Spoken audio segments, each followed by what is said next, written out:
আসসালামু আলাইকুম। আমরা যারা ফেসবুক পেজে কাজ করি তাদের দেখা যায় আমাদের একটা প্রোফাইলে কিন্তু আমরা একাধিক পেজ ক্রিয়েট করে ফেলি। আবার অনেক সময় দেখা যায় আমাদের ফেসবুক পেজগুলোতে যখন কোনো পলিসি ইস্যু চলে আসে আমরা কিন্তু ওই ফেসবুক পেজগুলোতে কাজ করা বন্ধ করে দেই এবং পরবর্তী সময় কিন্তু আমাদের পেজগুলো ডিলিট করতে হয়। তো আজকের ভিডিওর মাধ্যমে দেখিয়ে দেব কিভাবে আপনারা ফেসবুক প্রোফাইল থেকে আপনাদের পেজগুলো ডিলিট করবেন। তো আপনারা কি করবেন, আপনারা আপনাদের যে ফোন আছে ফোন থেকে ফেসবুক অ্যাপসটা ওপেন করে নেবেন। ফেসবুক অ্যাপসটা ওপেন করার পর আপনাদের যে প্রোফাইল দিয়ে পেজটা ক্রিয়েট করা আছে সেই প্রোফাইলটা লগইন করে নেবেন এবং আপনাদের ওই পেজটা সিলেক্ট করে পেজটা লগইন করে নেবেন। অর্থাৎ যে পেজটা আপনি ডিলিট করবেন সেই পেজটা আপনাকে লগইন করে নিতে হবে। তারপর এরকম ইন্টারফেস শো করবে। তো এখান থেকে আমরা কি করব, 3 লাইনে ক্লিক করে দিব। তো 3 লাইনে ক্লিক করার পর এরকম একটি ইন্টারফেস শো করবে। এখান থেকে আমরা স্ক্রল করে নিচে চলে আসব। তারপর এখান থেকে সেটিং অ্যান্ড প্রাইভেসিতে আমরা ক্লিক করে দিব। তো সেটিং অ্যান্ড প্রাইভেসিতে ক্লিক করার পর এখান থেকে আবারও সেটিংয়ে ক্লিক করে দিব। তো এখান থেকে সেটিংয়ে ক্লিক করে দেওয়ার পর আমরা কি করব, স্ক্রল করে নিচে চলে আসব। তো স্ক্রল করে নিচে চলে আসবেন। তারপর এখানে আপনারা একটা অপশন দেখতে পারবেন, আমি মার্ক করে দিচ্ছি, অ্যাক্সেস অ্যান্ড কন্ট্রোল। তো আপনারা সিম্পলি এই অ্যাক্সেস অ্যান্ড কন্ট্রোলে ক্লিক করে দিবেন।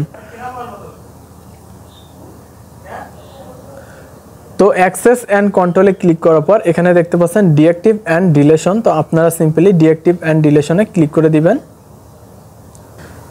তো এখানে কিন্তু আপনাকে অবশ্যই বুঝতে হবে, আপনি যদি পেজটা ডিঅ্যাক্টিভ করে দেন তাহলে কিন্তু পরবর্তী সময় আপনি আবার পেজটা রান করতে পারবেন অথবা পেজটা আবার ফিরে পেতে পারবেন। কিন্তু আপনি যদি পেজটা ডিলিট করে দেন তাহলে কিন্তু পেজটা আপনার চিরতরে ডিলিট হয়ে যাবে, অর্থাৎ পেজটা কিন্তু আপনি আর চাইলেও রিকভারি করতে পারবেন না। সেক্ষেত্রে আমি যেহেতু ডিলিট করে দেখাচ্ছি, ডিলিটটা সিলেক্ট করে দিব। ডিলিট সিলেক্ট করে দেওয়ার পর নিচে দেখতে পাচ্ছেন কন্টিনিউ। তো আমরা সিম্পলি কন্টিনিউয়ে ক্লিক করে দিব। তো কন্টিনিউ ক্লিক করে দেওয়ার পর এখান থেকে যে কোনো একটা অপশন সিলেক্ট করে দিলে হবে। এখান থেকে আমি কি করব, এখান থেকে 2 নম্বরে যে অপশনটা আছে ওইটা সিলেক্ট করে দিব। তারপর এখান থেকে আবারও কন্টিনিউয়ে ক্লিক করে দিব।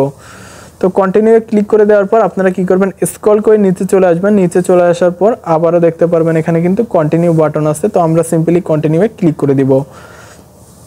কন্টিনিউয়ে ক্লিক করার পর এখানে যে আপনার প্রোফাইলটা আছে, অর্থাৎ আপনি যে প্রোফাইল দিয়ে পেজটা ক্রিয়েট করছেন সেই প্রোফাইলে কিন্তু পাসওয়ার্ডটা দিতে হবে। আপনি যদি পাসওয়ার্ডটা না দিতে পারেন তাহলে কিন্তু আপনার পেজটা কখনোই ডিলিট করতে পারবেন না। তো সেক্ষেত্রে কি করব, আমি আমার পাসওয়ার্ডটা বসাই দিব। তো পাসওয়ার্ডটা বসানোর পর আমি এখান থেকে কন্টিনিউয়ে ক্লিক করে দিব। তো কন্টিনিউ ক্লিক করার পর এখানে কিন্তু একটু লোডিং নিবে। তারপর কিন্তু এখান থেকে আবারও কন্টিনিউ ক্লিক করে দিতে হবে। তার উপরে দেখতে পাচ্ছেন delete Hridoy Khan page information, অর্থাৎ আপনাদের পেজের যাবতীয় ইনফরমেশন কিন্তু ফেসবুক তাদের ডাটাবেস থেকে ডিলিট করে দিবে। তো আপনারা কি করবেন, এখান থেকে কন্টিনিউয়ে ক্লিক করে দিবেন যেহেতু আপনারা পেজটা ডিলিট করতে চাচ্ছেন। তারপর এখানে দেখতে পাচ্ছেন ডিলিট পেজ, আপনারা সিম্পলি ডিলিট পেজে ক্লিক করে দিবেন। তো ডিলিট পেজে ক্লিক করে দিলেই কিন্তু আপনাদের যে পেজটা আছে পেজটা কিন্তু ডিলিট হয়ে যাবে।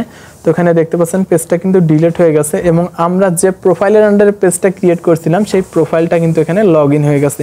তো আশা করি বুঝাইতে পারছি যে আপনারা আপনাদের পেজটা অথবা আপনাদের ফেসবুক পেজগুলো কিভাবে ডিলিট করবেন। তো ভিডিওটা ভালো লাগলে একটি লাইক দিবেন এবং চ্যানেলটি সাবস্ক্রাইব করার মাধ্যমে আমাদের সাথেই থাকবেন। ধন্যবাদ সবাইকে।